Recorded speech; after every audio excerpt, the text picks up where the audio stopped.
Good morning students. मैं Prince Tiwari आप लोग को फिर से ऑनलाइन क्लास में अपने यूट्यूब चैनल केमिस्ट्री वर्ल्ड 2.0 में पढ़ाने आया। ठीक, मैं यहाँ पर आपको chemistry पढ़ाऊँगा class 10th, 11th and 12th की। आज हम लोग क्लास 10th की केमिस्ट्री देखेंगे कि क्लास 10th में बोर्ड एग्जामिनेशन में केमिस्ट्री का कितना पोर्शन साइंस में इंक्लूड रहता है।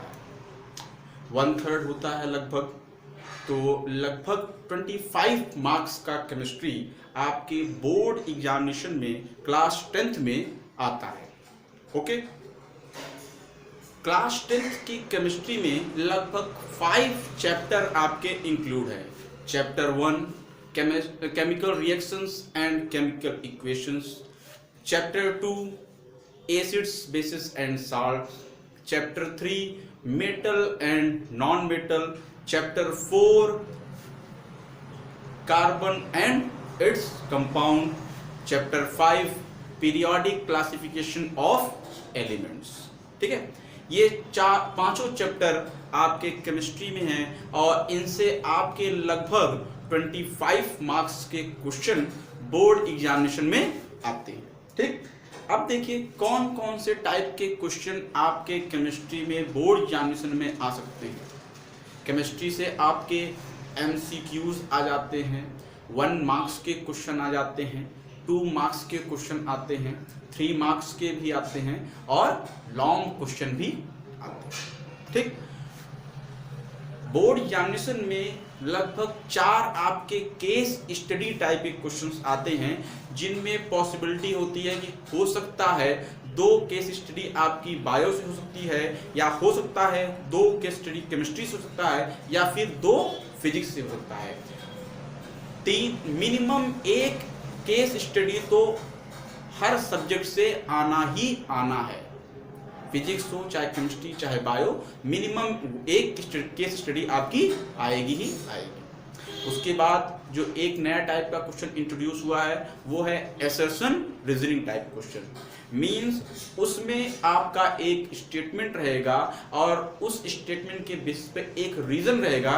वो ये बताएगा कि जो स्टेटमेंट दिया गया है क्या वो स्टेटमेंट सही है, और सही है तो जो रीजन है क्या उसका वैलिड रीजन है या नहीं। उसके बेसिस में आपके 4 ऑप्शन बनेंगे और आपको ये बताना रहेगा कि वो चारों ऑप्शन में कौन सा ऑप्शन सही है। ठीक, तो ये तो कंप्लीट आपका जो बोर्ड एग्जामिनेशन का पेपर है उसका क्लासिफिकेशन दिया गया है कि आप बोर्ड एग्जामिनेशन के पेपर में आपके कैसे कैसे क्वेश्चंस आएंगे। ओके, तो हम लोग पहला चैप्टर शुरू करते हैं अपना chemical reactions and equation. Students, chemical reactions and equation में सबसे पहले जो चैप्टर में आपके वर्ड दिए हुए हैं chemical reactions and equation. Chemical reaction को सबसे पहले हम लोग डिफाइन करने वाले हैं chemical reaction. Okay, chemical reaction, what is chemical reaction. Simply दिमाग में आना चाहिए कि अगर चैप्टर का जो नाम है उस नाम का मतलब क्या हुआ। ठीक है, तो सबसे पहले हमारे पास क्या दिमाग में आएगा, व्हाट इज केमिकल रिएक्शन। जिसको हम पढ़ने जा रहे हैं उस चैप्टर के बारे में थोड़ा सोचिए कि हाँ उस चैप्टर में दिया क्या है, उस चैप्टर के नाम का मतलब क्या है। ठीक है, तो हमारा पहला क्या है, केमिकल रिएक्शन। ठीक, तो केमिकल रिएक्शन क्या होता है।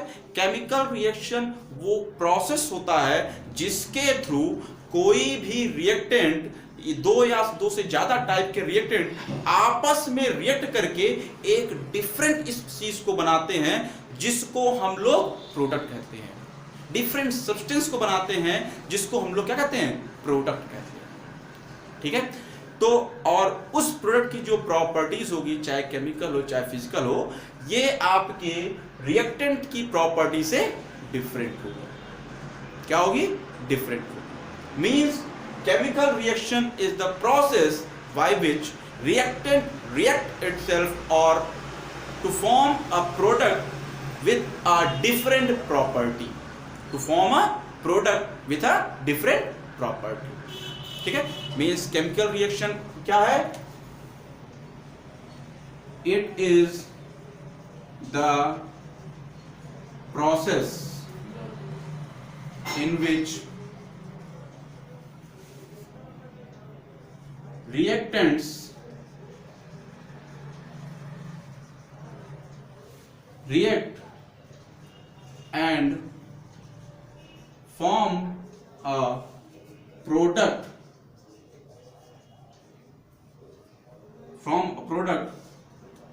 with different property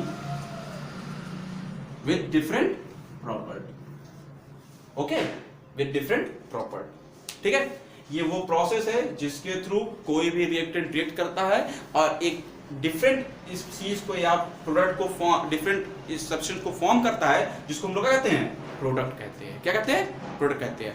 for example, let's take the example, सबसे सिंपल एग्जांपल है formation of water.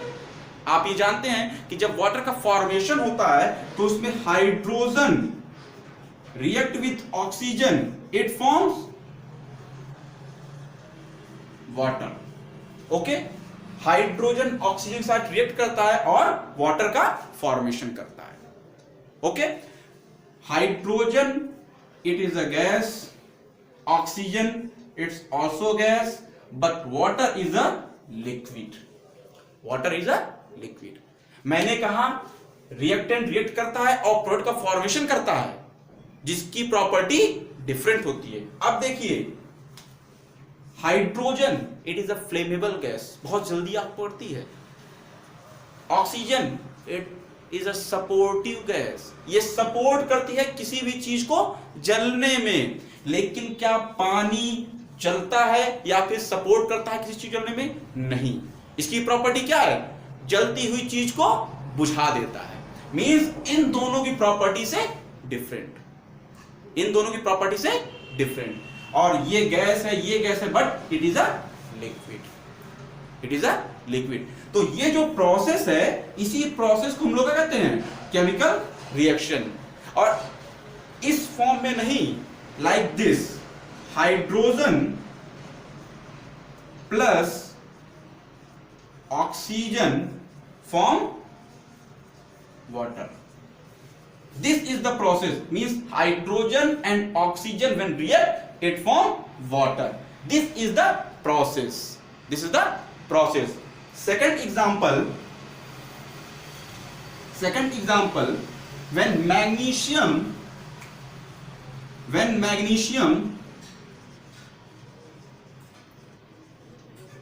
burnt in the presence of oxygen, it forms magnesium oxide. Magnesium oxide. This is the process.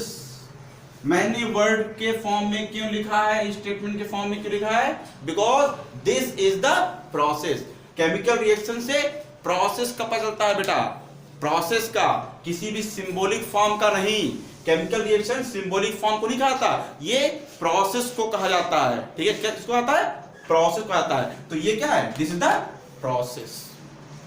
Okay, this is the process. ठीक है, magnesium when react with oxygen it form magnesium oxide. Means magnesium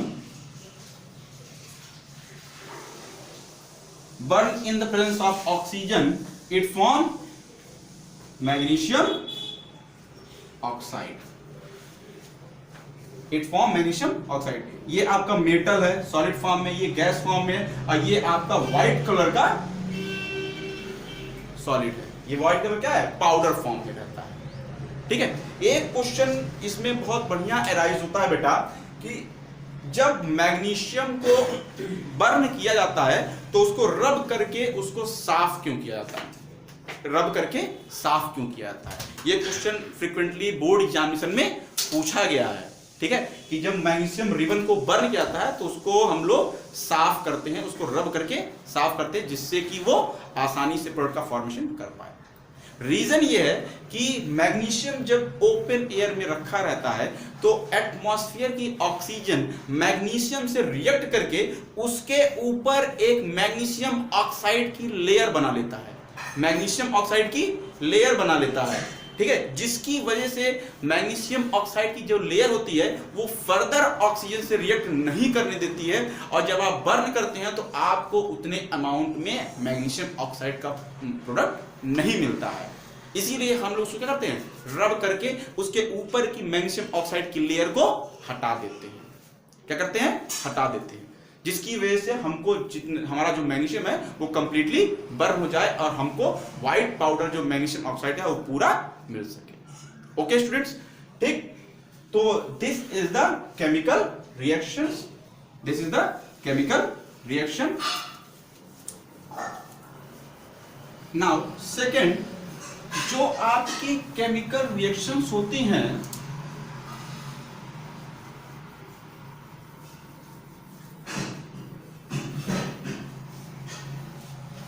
अगर कोई chemical reaction होती है तो how can we identify that the chemical reaction has been perform. हम कैसे जानेंगे कि कोई केमिकल रिएक्शन हो रही है। अब हमारे पास कुछ तरीके होंगे बेटा, अगर केमिकल रिएक्शन हुए तो आप वैसे तो पता नहीं कर पाएंगे ना, आपको उसे पता करने के लिए उसकी कुछ प्रॉपर्टीज में चेंजिंग आपको दिखनी चाहिए, महसूस होनी चाहिए, तब तो आप बता पाएंगे केमिकल रिएक्शन हो रही है, तब तो आप कह पाएंगे केमिकल रिएक्शन हो रही है। तो उसके लिए हमारे पास 5 तरीके ऐसे हैं जिनके थ्रू आप जैसे ही चेंजेस देखेंगे तो आप तुरंत बता सकते हैं कि केमिकल रिएक्शन हो रही है या नहीं हो रही है, केमिकल रिएक्शन हो रही है या नहीं हो रही है। ओके, तो पहला है evolution of gas, evolution of gas. दूसरा है change in colour, change in colour. तीसरा है चेंज इन स्टेट। चौथा है चेंज इन हीट एनर्जी। और पांचवा है प्रेसिपिटेशन।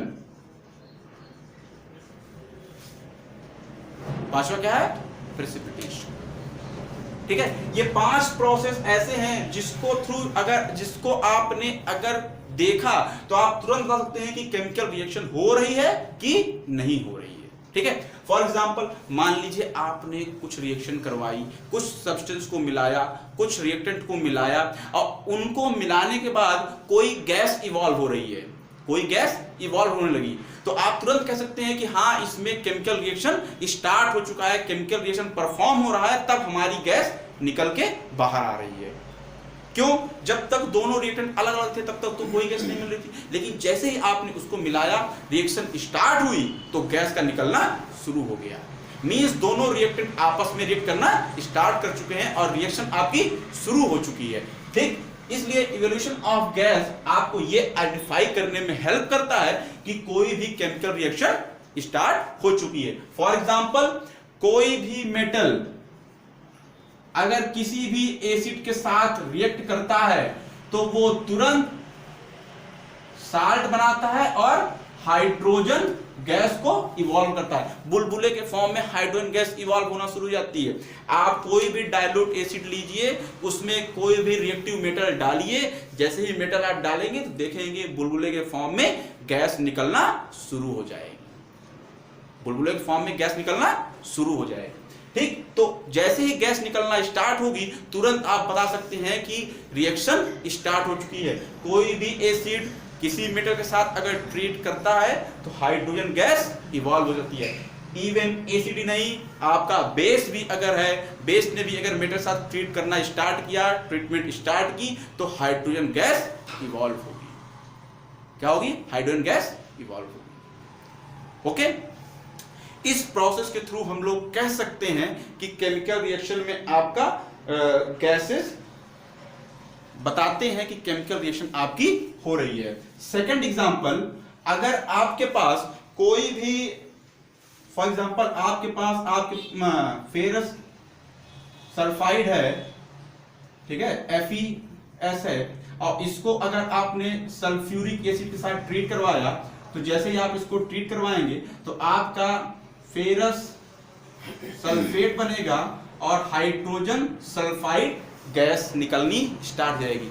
ये गैस इतनी ज्यादा तेज स्मेल करेगी कि जैसे ही ये गैस निकलनी स्टार्ट होगी आपको तुरंत मालूम पड़ जाए कि हाँ ये रिएक्शन परफॉर्म होनी शुरू हो गई। सड़े अंडे जैसी गंध आने लग जाएगी, आपके नाक में जलन होने लग जाएगी, आप तुरंत जान जाएंगे कोई ना कोई गैस बननी शुरू हो गई है, जिसकी वजह से हमारी नाक में जलन हो रही है, सांस लेने में दिक्कत होने लगी और सड़े अंडे जैसी गंध आने लग गई। ठीक है, तो आपको तुरंत मालूम पड़ जाएगा कि ferrous sulphide hydrogen sulphuric acid के साथ ट्रीट करना शुरू कर दिया है, रिएक्शन स्टार्ट कर दिया है, जिसके थ्रू आपने तुरंत बता दिया कि हाँ ये रिएक्शन परफॉर्म होने लग गई।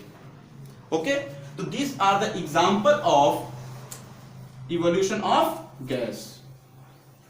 इसके थ्रू हम बता सकते हैं कि हमारे पास जो रिएक्शन हो रही है वो रिएक्शन परफॉर्म होनी शुरू हो गई, परफॉर्म होनी शुरू हो गई। ठीक है, now second, change in colour, change in colour. ठीक है, बहुत सी ऐसी रिएक्शन होती है बेटा जिसमें जब रिएक्टेंट आपस में रिएक्ट करना स्टार्ट करते हैं तो उनका कलर चेंज हो जाता है। उनका कलर क्या होता है? चेंज हो जाता है। ठीक है, उनका कलर चेंज हो जाता है। अब जैसे ही कलर चेंज होगा तो आप तुरंत बता सकते हैं कि रिएक्शन स्टार्ट हो चुकी है, रिएक्शन शुरू हो चुकी है। फॉर एग्जांपल, अगर आपके पास रेड लेड ऑक्साइड है Pb3O4, ठीक है, अगर इसको आपने हीट किया, ठीक है, तो आपके पास लेड ऑक्साइड बन जाएगा और ऑक्सीजन लिबरेट होगी। ऑक्सीजन क्या होगी? लिबरेट होगी। ठीक है, ऑक्सीजन क्या होगी? लिबरेट होने लग जाएगी। ठीक, और आप इसको देख कर बताते हैं, इसका तो ये तो क्या है? Red lead oxide. कलर क्या होगा इसका? रेड। कलर क्या होगा? रेड। लेकिन इसका कलर आपका क्या है? येलो। इसका कलर क्या है? येलो। ठीक है, रेड लेड ऑक्साइड हीट करेंगे, लेड ऑक्साइड में कन्वर्ट होगा और ऑक्सीजन लिबरेट होगी। इसका कलर रेड है लेकिन इसका कलर क्या है? येलो। आप जैसे ही देखेंगे रेड से कन्वर्जन किसमें हो रहा है? येलो में। आप तुरंत बताएं कि रिएक्शन शुरू हो चुकी है, रिएक्शन परफॉर्म होनी शुरू हो गई है। ठीक है, तो इसमें क्या शो हो रहा है? Change in colour. क्या शो हो रहा है? Change in colour. ओके, तो इसके थ्रू हम बताते हैं कि कलर हमारा चेंज हो रहा है। नेक्स्ट एग्जांपल आपका है, अगर मान लीजिए पोटेशियम आयोडाइड को, अगर आपने पोटेशियम आयोडाइड को अगर आपने क्लोरीन गैस के साथ ट्रीट करवाया तो आपके पास बनता है पोटेशियम क्लोराइड और आयोडीन निकलती है। क्या निकलती है? आयोडीन निकलती है। ठीक है, potassium iodide it is in yellow colour. Potassium iodide आपका लगभग येलो कलर का होता है। इसका एक्वा सॉल्यूशन आप जब बनाएंगे, ठीक है, एक्वा सॉल्यूशन बनाएंगे और ये भी एक्वा सॉल्यूशन है। ठीक, तो ये जैसे ही आपस में रिएक्ट करेंगे तो आपका लगभग ये ब्राउन कलर का आयोडीन निकलने लग जाएगा। कौन सा कलर निकलेगा? ब्राउन। ठीक है, किस कलर में निकलेगा? ब्राउन कलर में। ठीक है, जिससे आपको मालूम पड़ जाएगा कि ये दोनों आपस में रिएक्ट करना स्टार्ट कर चुके हैं। ओके, रिएक्ट करना स्टार्ट कर चुके हैं। ठीक, तो इनके हेल्प से, कलर चेंजिंग की हेल्प से हम बता सकते हैं कि केमिकल रिएक्शन परफॉर्म होनी शुरू हो गई है। थर्ड हमारे पास है, थर्ड जो हमारे पास है वो था चेंज इन स्टेट। थर्ड क्या था? Change in state means reactant किसी और स्टेट में हो और प्रोडक्ट किसी और स्टेट में हो। फॉर एग्जाम्पल, सबसे बढ़िया एग्जाम्पल जो आपको लिया गया था, सबसे पहला था फॉर्मेशन ऑफ वाटर। अगर हाइड्रोजन एंड ऑक्सीजन ट्रीट करें तो क्या बनेगा? वाटर। क्या बनेगा? Water. Hydrogen gas, oxygen gas, but water is liquid. Means दोनों गैस है और ये किससे क्या है, लिक्विड। इसका मतलब क्या हुआ, स्टेट चेंज हुआ, गैसेस से किसमें कन्वर्ट हुआ है, लिक्विड में। तो ये क्या बता रहा है कि आपका रिएक्शन परफॉर्म हो रही है। क्या हो रही है, रिएक्शन परफॉर्म हो रही है। ठीक है, रिएक्शन क्या हो रही है, परफॉर्म हो रही है। ओके, चेंज इन स्टेट में ही आपका प्रेसिपिटेशन को भी आप कंसीडर कर सकते हैं, क्योंकि आप अगर एक्वस सोल्यूशन लें, मान लीजिए प्रेसिपिटेशन क्या होता है, ये वो प्रोसेस है जिसमें दो एक्वस सोल्यूशन आपस में कंबाइन होकर के प्रोडक्ट का फॉर्मेशन करते हैं, जिसमें एक तो आपका साल्ट जो डिजॉल्व होता है एक्वस फॉर्म में और दूसरा आपका सॉलिड फॉर्म में नीचे बैठ जाता है। इस प्रोसेस को हम लोग कहते हैं precipitation. For example, if we react the silver nitrate with sodium chloride, it forms silver chloride and sodium nitrate। ठीक है, ये भी एक्वस है और ये भी एक्वस है और ये क्या बनेगा, एक्वस। बट ये किस फॉर्म में रहेगा, प्रेसिपिटेट के फॉर्म में, प्रेसिपिटेट के फॉर्म में, व्हाइट प्रेसिपिटेट के फॉर्म में। बेटा किस फॉर्म में रहेगा, व्हाइट प्रेसिपिटेट के फॉर्म में। तो इसमें भी क्या हो रहा है, स्टेट चेंज हो रहा है। ये किस फॉर्म में है, सॉलिड।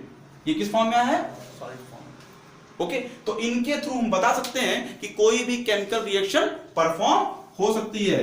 थर्ड आपके पास जो था, थर्ड रिएक्शन जो आपका जो अगला तरीका था वो था चेंज इन एनर्जी या चेंज इन हीट एनर्जी। क्या था, चेंज इन हीट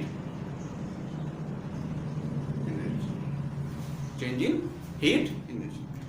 देखिए, कभी कभी कोई केमिकल रिएक्शन होती है तो केमिकल रिएक्शन के साथ एनर्जी इवॉल्व हो जाती है, कभी कभी एनर्जी का एब्जॉर्बेशन हो जाता है, कभी कभी एनर्जी एब्जॉर्ब हो जाती है।